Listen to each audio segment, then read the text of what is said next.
Domain of inverse trigonometric functions बहुत ही important topic है और उसमें से भी एक बहुत ही इंपॉर्टेंट क्वेश्चन मैंने यहाँ पे उठाया है कि what we have is cos inverse के अंदर ग्रेटेस्ट इंटीजर ऑफ एक्स। तो कॉस इनवर्स के अंदर जब ग्रेटेस्ट इंटीजर ऑफ एक्स है उसकी मुझे डोमेन बतानी है। अब आपको ये बहुत ही सिंपल सा लॉजिक पता होना चाहिए कि यार कॉस इनवर्स के साथ ना कुछ भी बैठा हुआ है ना, कुछ भी, उसके लिए जब हम डोमेन की बात करेंगे तो वो जो कुछ भी है ना वो क्या होना चाहिए, वो -1 से 1 के बीच में होना चाहिए। और यहाँ पे जो कुछ भी है वो कौन है, यहाँ पे ग्रेटेस्ट इंटीजर ऑफ एक्स है, तो इसलिए ग्रेटेस्ट इंटीजर ऑफ एक्स की वैल्यू -1 से 1 के बीच में होनी चाहिए, including these two and points -1 and 1।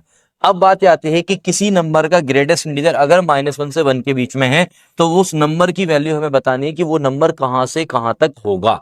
तो बहुत ही सिंपल, देखो यार ये बात सोचो कि किसी नंबर का ग्रेटेस्ट इंटीजर -1 वैल्यू ले रहा है, -1 वैल्यू ले रहा है, 1 वैल्यू ले रहा है और उसके बीच की वैल्यू ले रहा है। तो ग्रेटेस्ट इंटीजर तो इंटीजर वैल्यू लेता है, इसका मतलब ग्रेटेस्ट इंटीजर ऑफ एक्स आपके पास क्या क्या वैल्यू ले पाएगा, या तो सर 0 ले पाएगा या फिर -1 या फिर 1।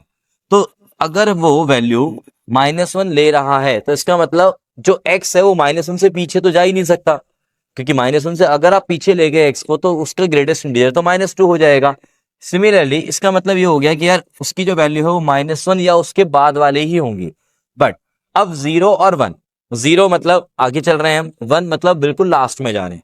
तो 1 वैल्यू अचीव करने के लिए x को क्या होना पड़ेगा, मतलब ग्रेटेस्ट इंटीजर ऑफ x अगर वैल्यू 1 ले रहा है तो x को क्या होना पड़ेगा, सर x को होना पड़ेगा 2 से छोटा, मतलब 2 को टच ना करे बस। तो इसका मतलब 2 को बस टच नहीं करना है। तो -1 और 2 के बीच में जब भी वैल्यू रहेगी x की तो इसका मतलब ग्रेटेस्ट इंटीजर ऑफ x क्या लेगा, या तो -1 लेगा या फिर 0 लेगा या फिर 1 लेगा। तो इसका मतलब हमारा ये फाइनल आंसर हो गया, मतलब x की वैल्यू हो गई -1 पे क्लोज और 2 पे ओपन, -1 पे क्लोज और 2 पे ओपन, यानी कि B option. We are done with this nice problem.